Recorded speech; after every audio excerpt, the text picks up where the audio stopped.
Hello? I almost walked right into you. I got to use my mirrors here so I can see who's coming. Have you ever been pre-warned not to do something? Yeah, ever been pre-warned? All my life. Oh, yeah. Pre-warned not to do something because something bad's going to happen if you do it. All of us have, because all of us have parents, right? That's one of the major goals. They pre-warn us. Don't touch that. It's going to be hot and burn it. Really? Ooh, it's hot and burned. You know, we get pre-warned in life. And you know, sometimes we take that wisdom and you know, sometimes we don't. My kids get pre-warned all the time. Poor things, I warn them about stuff all the time. And I got 3 boys, and you know, they're sports fanatics. They like to play ball. They don't care what shape the ball is. They like to play ball. Right now we're playing football. Right after this we're going to play basketball. Then baseball will come along. We'll play spring baseball and then summer baseball, and then we're back into football again. We always are playing ball. And whatever sport you're in, there's equipment for that sport. There's things you need. There's shoe wear for that specific sport. In basketball that's coming up, they're going to want high tops so they don't roll their ankles. They've got to have a non-marking surface on the bottom of them. We'll step into baseball and we'll be back in cleats again. We're in cleats all summer long. We're in cleats all fall long. Just basketball is the only time we're not. So we're in cleats 3/4 of the year at my house. And I pre-warn those boys. Don't run through the house in cleats. Now, cleats are amazing things. When you're out there playing baseball, when you're out there playing football, whether you're on the dirt, whether you're on the grass, those spikies will grab into the ground and they let you grab and they let you move and they let you run. And they're a great thing. When you're in the house, cleats on a tile floor, that's a bad plan. So I pre-warn them. I give them the information. Boys, don't wear cleats in the house. Don't wear cleats in the house. And of course, they take that sage advice, you know. They don't remember that for 2 seconds. And then we're outside and they forget a glove, they forget a bat, they forget something. They run into the house and I hear. Now, if it's 2 of the 3, we then hear, ah! If it's Drake, we hear, I'm okay, because he falls all the time anyway. But it's sage advice. It's pre-warning. It's don't do that because something bad will happen.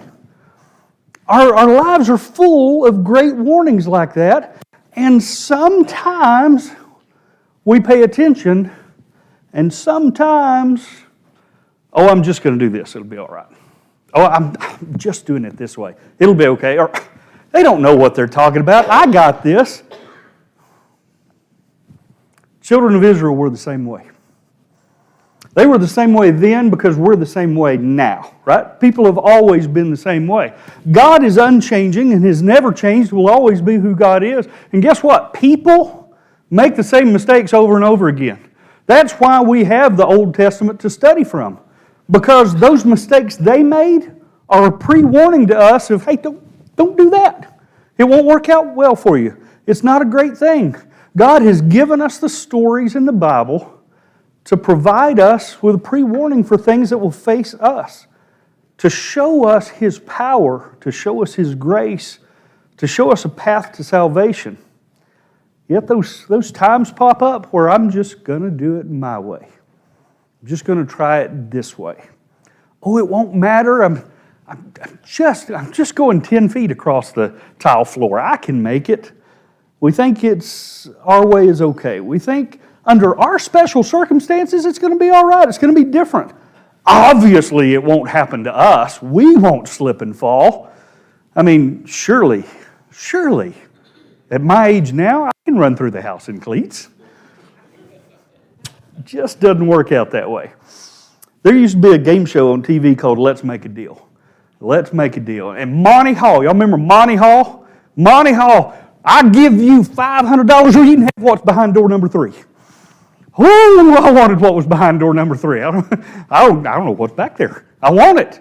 Sometimes he opens it up and it's a new car! And everybody yays and yells and they're so happy and it's a gremlin. Who knew at the time, right? But it's so exciting. And then other times he opens the door and there's a broom, right? Yay. So you never know. He was a deal maker. And sometimes as we think about God, we forget to realize that God is a deal maker. Not like Monty Hall, not the quick change, not swapping, but God is a deal maker and saying, hey, I've got a deal for you. God's way. Obey me or eat the fruit of the tree. God's way. Build an ark or perish with those in the flood. God's way. Choose Jesus or spend an eternity where they weep and gnash teeth. God has always been willing to make a deal with His people. Let me do something for you, and you don't have to do that. Let me give you a path to follow, and you don't have to go the wrong way. Given us Old Testament, let me give you stories of people who went the wrong way, and then you don't have to follow them. Pre-warning over and over again. God always gives us a choice. He always gives us a path because He wants to keep us from slipping and falling. It's that simple. In our recent studies together, over the past couple of years in here, we've gone from Moses at the burning bush. We've gone to Joshua leading them across the Jordan. We've gone to the fall of great cities. The fall of all of these places as the Israelites moved in to that land that flows with milk and honey. And at the end of Joshua's life, he said, but if serving the Lord seems undesirable to you, then choose for yourself this day whom you will serve, whether the gods of your ancestors served beyond the Euphrates, or the gods of the Amorites in whose land you're living. But as for me and my household, we will serve the Lord. It's a pre-warning. Choose today. Because when you get in the middle of it, when you're already walking a certain path, it's kind of when it's too late to choose. Choose today what path you're going to walk. Choose today, He said. That's what He's telling us. Make a choice. It's His way. It's the only way that leads to salvation. Any other way, you're going to slip and fall. No one's life gives a clearer picture of this, I think, than Solomon's life. I love looking at all of the heroes in the Bible, and I love the parts of the hero's story that we wind up putting on felt when we're little kids and seeing them. And there's some great stories about Solomon in the Bible. Some great stories. Can you imagine the humility of somebody coming in to be the new king, that when God speaks directly to him, let me say that again. God speaks directly to him. Wow! And so what can I give you? He says, wisdom. Oh, as a little kid, you're blown away by that. You're like, oh, he didn't ask for a truck. Wisdom. There's amazing stories. He starts off with so much promise. He starts off going the right direction. The fall of Solomon is one of the most distressing stories in all of humankind, I believe. Everything. When you're given everything, when God talks to you, not only once, but twice God talks to him. When you're given everything and God talks to you, how do you slip and fall? How is that possible that you slip and fall? Because He's like me. He's like us. He's like every human that's ever lived. If he quits watching where he's going, he's going to slip and fall. If he quits paying attention to the one above and starts watching his own feet, he's going to slip and fall. The conclusion of Solomon's reign as king is a relationship with God that waxes and wanes as he compromises with his wealth and his wives. He compromises where he walks and he no longer pays attention to the surface on which he walks. And he's walking with cleats. And he's going to tumble. Let's look at the very end of the story. 1 Kings 11, 9 through 11. At the end of the story, you take away all the great things we learned on that felt board, all those great stories, all that kingdom-affirming stuff, and we get to 1 Kings 11, 9 through 11, and the Lord became angry with Solomon because his heart had turned away from the Lord, the God of Israel, who had appeared to him twice. Although he had forbidden Solomon to follow other gods, Solomon did not keep the Lord's command. So the Lord said to Solomon, "Since this is your attitude, and you have not kept my covenants and my decrees, which I commanded you, I will most certainly tear the kingdom away from you and give it to one of your subordinates." God warned the children of Israel to follow Him. When He took them out of Israel, He led them as a cloud during the day, as fire during the night. Follow me, and I'll take you where you're supposed to go.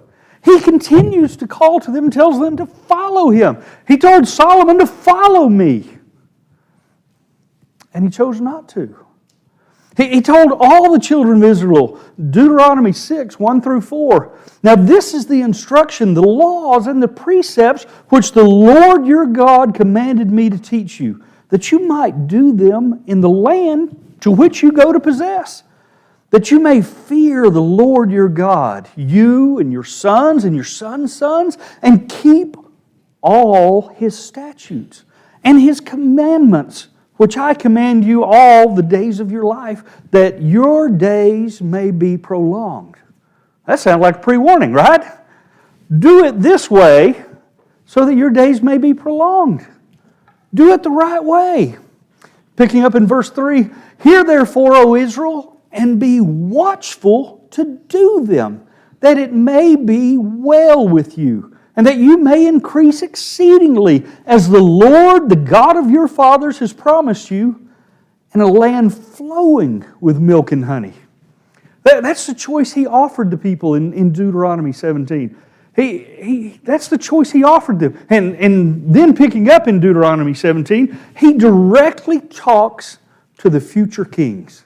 He directly talks to him. When He, talking about that future king, when He takes the throne of His kingdom, He is to write for Himself on a scroll a copy of this law, taken from that of the Levitical priest. It is to be with Him, and He is to read it all the days of His life, so that He may learn to revere the Lord His God and follow carefully all the words of this law and these decrees. It's pretty simple, right? Take a copy of the law, write it down, read it, follow it all the days of your life so that it'll go well with you, right? Take a copy of it, write it down, read it, follow it all the days of your life. It's a very simple thing. But what happens if you don't do it? What happens if you just, it's okay. I'm going a little ways in. I can wear my cleats. What happens if you don't do it? Solomon, in all his wisdom, surely started out the right way. We talk stories about it when we talk about that felt board. We talk stories about it. Something in his wisdom when he became king, sometime in his kinglyhood, surely he wrote that down. Surely he did that. I mean, he's the son of David who had a heart after God's own heart. Don't you think David told his son, "Hey, by the way, write this down like I did. You're supposed to do what I did." And being wiser than all the rest of us, don't you think at the very beginning he did that? I think he probably did that. I never read anywhere where it says he wrote it down. Well, I think he did because he was following God's path and he was wise. So he knows what's in the law. He knows what's written there. And if we continue the story in Deuteronomy 17, 14 through 17, Here's what God says. When you enter the land the Lord your God is giving you and have taken possession of it and settle in it, and you say, let us set up a king over us like all the nations around us. Be sure to appoint over you a king the Lord your God chooses.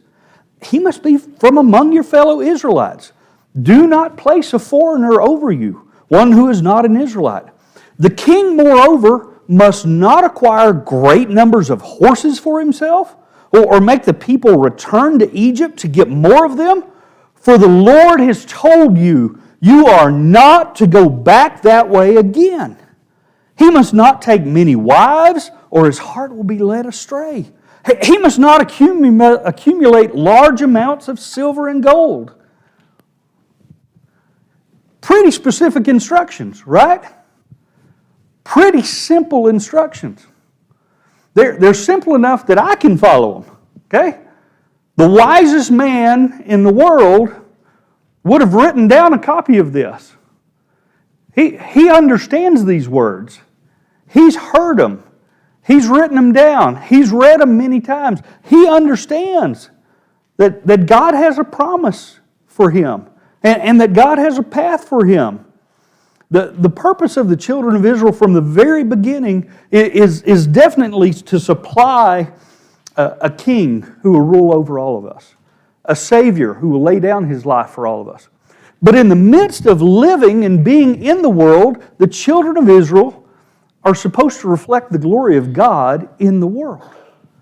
They're supposed to be what you look at and you see, well, that's the glory of God right there. God is with them. I can tell by they're peculiar. I can tell by looking at them that they're with God. There's something different about them. Their purpose is to bring glory to God as they walk through the earth. That's their purpose. It's the same as our task. It's the same reason we're called to be the light of the world, so that people see us and they say, there's something peculiar about those Christians. They're different than us. They look different. They act different. They treat people different. It's the glory of God that they're seeing. They're not seeing us. They're seeing the reflection of God. The people of Israel are called to be the same way. And the Lord's commandment to them is to be special, to be different, to be separate. And when He commands the king, He commands the king to be different than other kings around him. To be different. To show the glory of God through himself, not to show himself. He tells them, don't go collecting horses. Certainly don't go get them from Egypt. Do you know what those guys were like? I brought y'all out of there. I remember. Don't go that way again. Don't wrap yourself around a bunch of horses. Don't go that way again. Horses are prime war material. The horse was the major war invention up through the Second World War. Okay? By the time we get to the Second World War in our recent history, the metal machines were more powerful than the horse machine. World War I didn't happen that much earlier before World War II, and the horse was the major dominant war machine in World War I. So from way back in that time, all the way to World War I specifically, the horse has been a machine of war. Now, you can farm with him, and you can do transportation with him, and a large country would need horses for transporting. But they wouldn't need a war machine. They wouldn't need lots and lots of horses. It's important to look at this and understand that this is an indicator of territorial aggression. This is an indicator of a warlike idea or spirit or intimidation. You know, we see today, ever so often, Russia will have a parade, and when they have that parade, it's not floats with throwing out candy. Okay? That's not what a Russian parade looks like. When they have a parade, they march men from curb to curb through there. And then they come behind them with tanks, and they come behind them with rockets that can be shot off. And they show their military might, and they flex their power to the world to say, look at us. That's what they do when they throw a parade. it's a show of military might. These horses are a show of the strength of his military. And if he's looking at the strength of his military, he's liable to lose sight of the strength of God and put his trust and put his faith in an earthly army. 1 Kings 4:26 says Solomon had 4,000 stalls for chariot horses and 12,000 horses. 1 Kings 9:22, Solomon had 1,400 chariots. 1 Kings 10:28 through 29, Solomon's horses were imported from Egypt and from Kue. The royal merchants purchased them from Kue at the current price. They imported a chariot from Egypt for 600 shekels of silver and a horse for 150. They also exported them to all the kings of the Hittites and the Arameans. Not only did Solomon gather for himself all of these weapons of destruction, but he was an arms dealer. And he sold them to his own enemies. Solomon is the one that armed the Hittites. He's the one that armed Syria, providing them with the means in which they will later attack Judah and attack Israel. Will later carry off Israel into non-existence. Now, why is it important that we look at that? Why did the Lord forbid the accumulation of horses? You know, surely you want a strong military.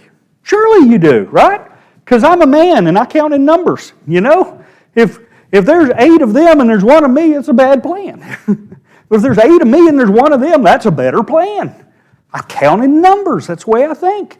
Because I'm human and I have small ideas and small thoughts. God is the defender of Israel. Has been the defender of Israel. Will be the defender of Israel. Wants to be the defender of Israel. Put your faith in a horse or put your faith in God. It's a pretty clear picture, right? Which one do you want? Don't look for your own strength. Look for God. The Lord had defeated the enemies before. He defeated those in Egypt. In fact, in Joshua 2, 9 through 11, we get there and remember the testimony of Rahab, what she told them. She said, I know that the Lord has given you this land, and that a great fear of you has fallen on us, so that all who live in this country are melting in fear because of you.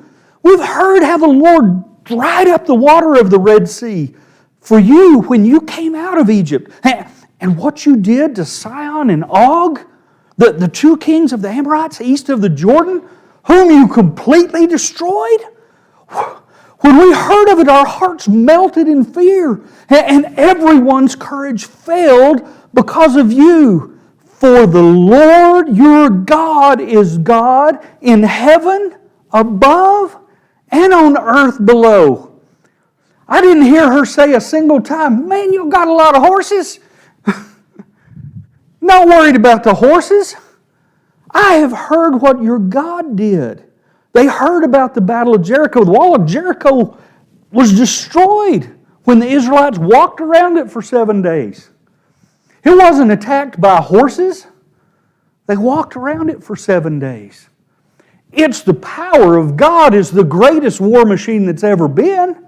When God decides to move, God moves, and there's not a horse, there's not an army led by horses, there's not an army led by tanks that can stand against a moving God.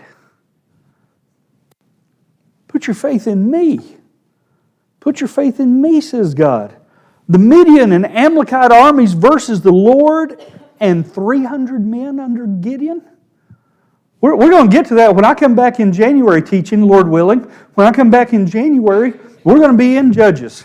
And we're going to read about that. Gideon, he's got these men together and they're going to go up against this army. Judges 7:2, the Lord said to Gideon, you have too many men. That's not me paraphrasing. That's the way it says. You have too many men.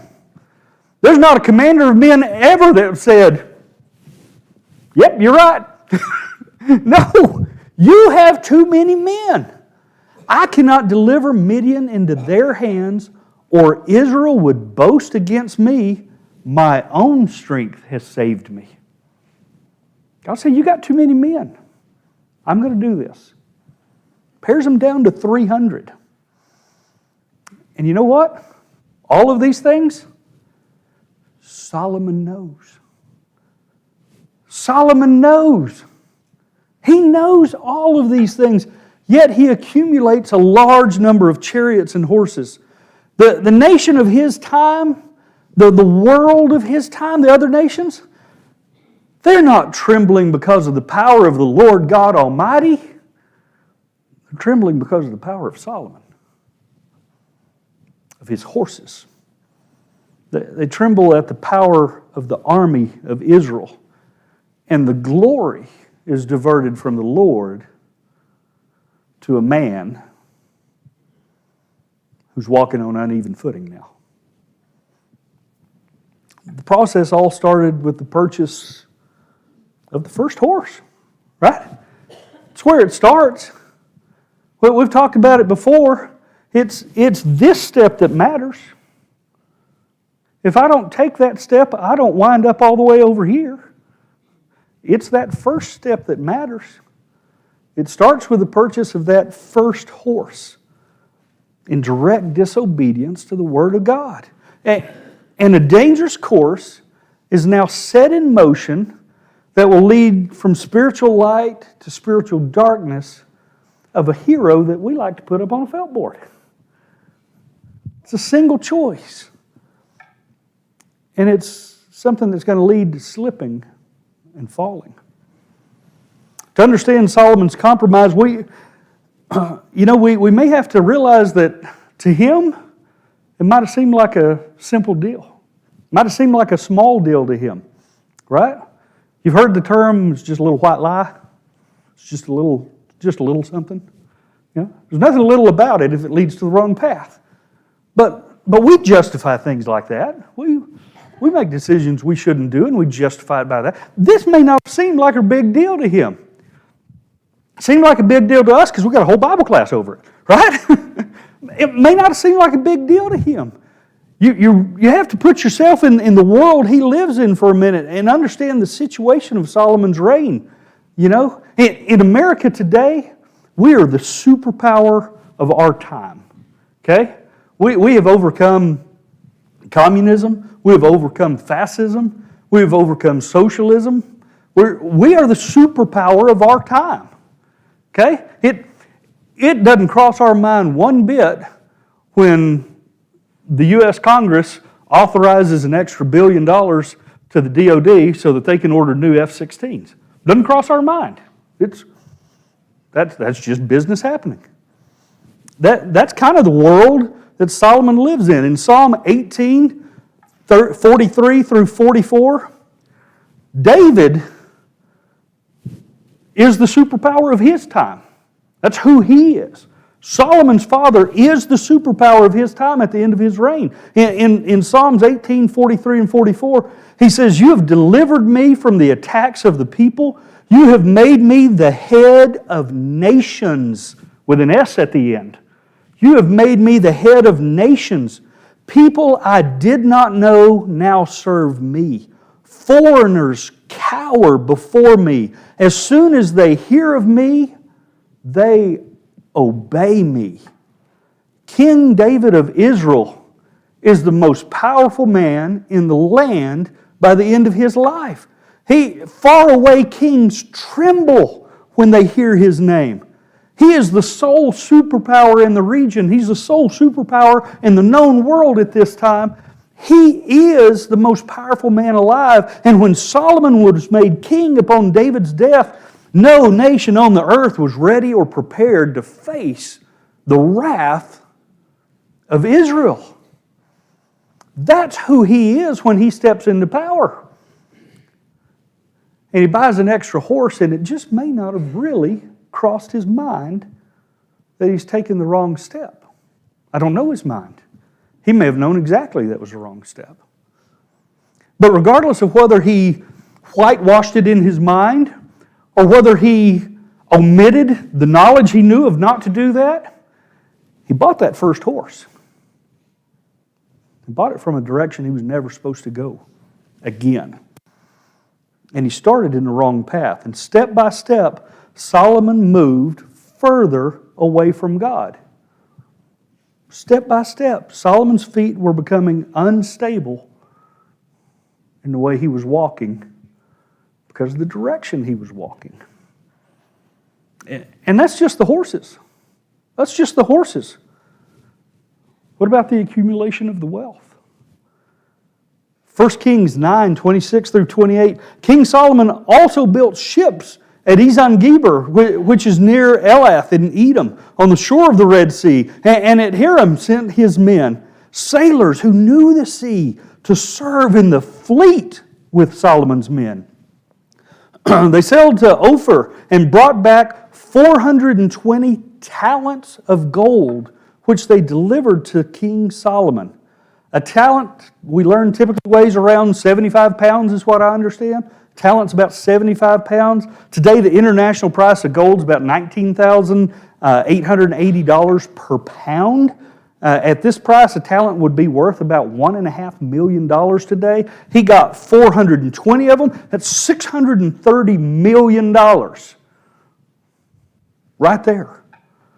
And that's just one account of it. Because if we continue to read in Deuteronomy, where he was told not to accumulate large amounts of silver and gold, we continue here in 1 Kings 9. He got 4.5 tons from Hiram. He got 16 tons from Ophir. In Kings 10, we keep going, he got another 4.5 tons from the Queen of Sheba, plus an annual 25 tons a year from them. And it says other gold revenues from merchants. And that's just what's listed. The list would go on and on if it was really listed, if we had the accounts to look at. That's just what they write there.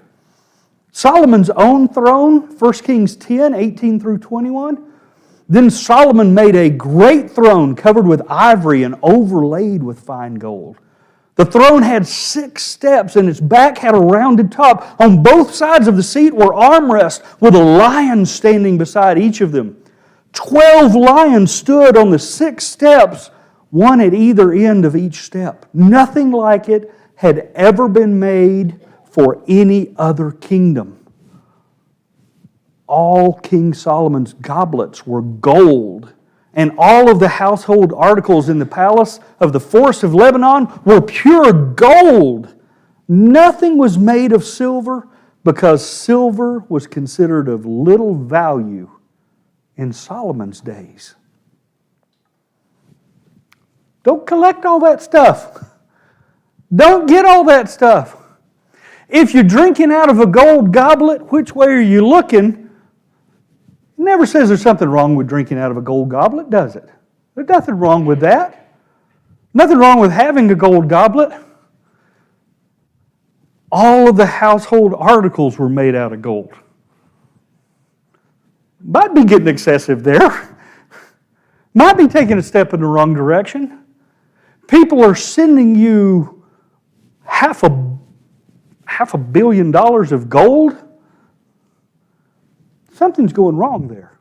There's some accumulating happening there. It's the accumulation of the riches. It's the focus on what the riches will do for me then, right? What they will do. What laws he's above now because he can afford to be them.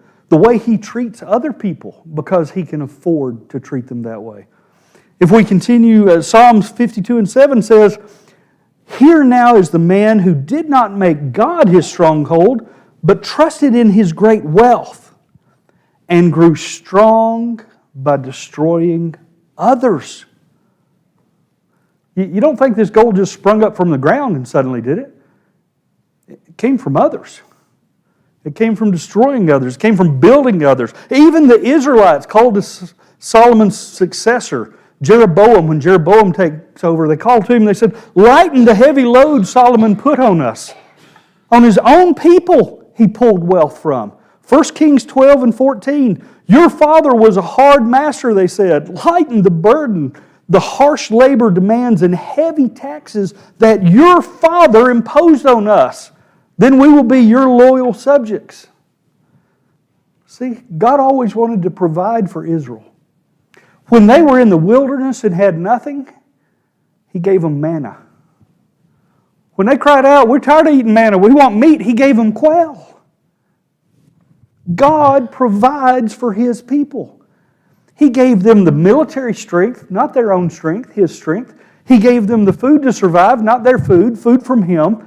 God wants to provide for His people. And Solomon is building his own army. And he's pulling in as a hard taskmaster wealth, not only from other nations, but from his own people. He does that.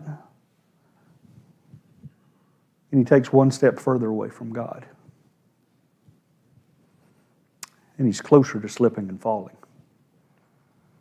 And then what's probably the biggest one of all is he starts collecting wives. Starts collecting wives.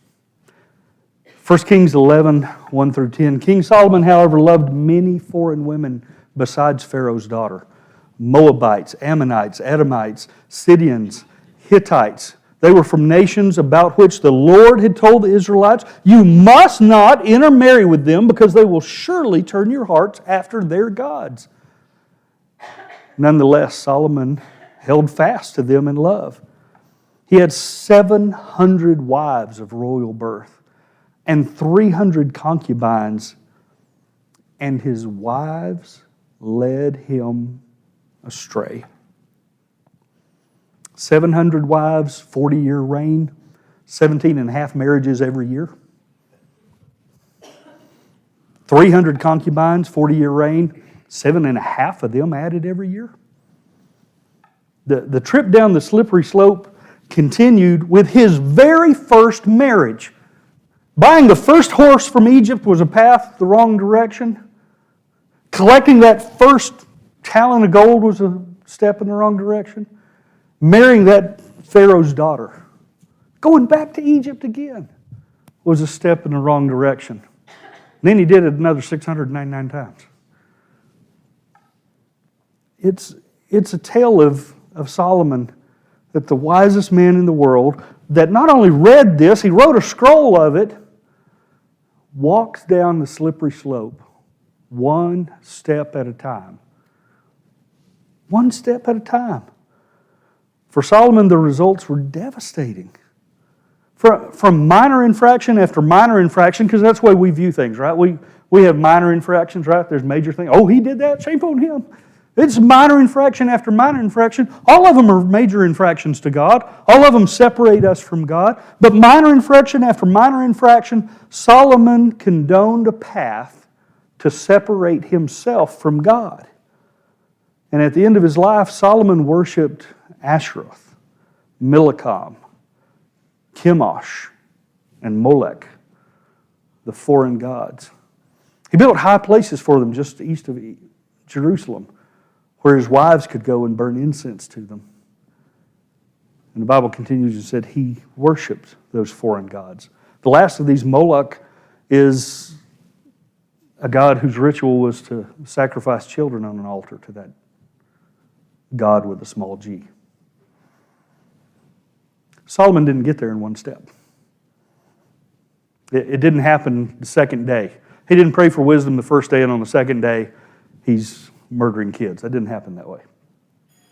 It's one step at a time, and it's one path at a time. And that's our second bell, so I'm going to wrap up. But the same thing works with us. The same thing happens to us. It's just one step at a time. It's not big, giant leaps to being over here. It's one step at a time that suddenly changes us from having the right shoes on the right environment to running through the house in cleats. It's slippery. Thank y'all for being here today.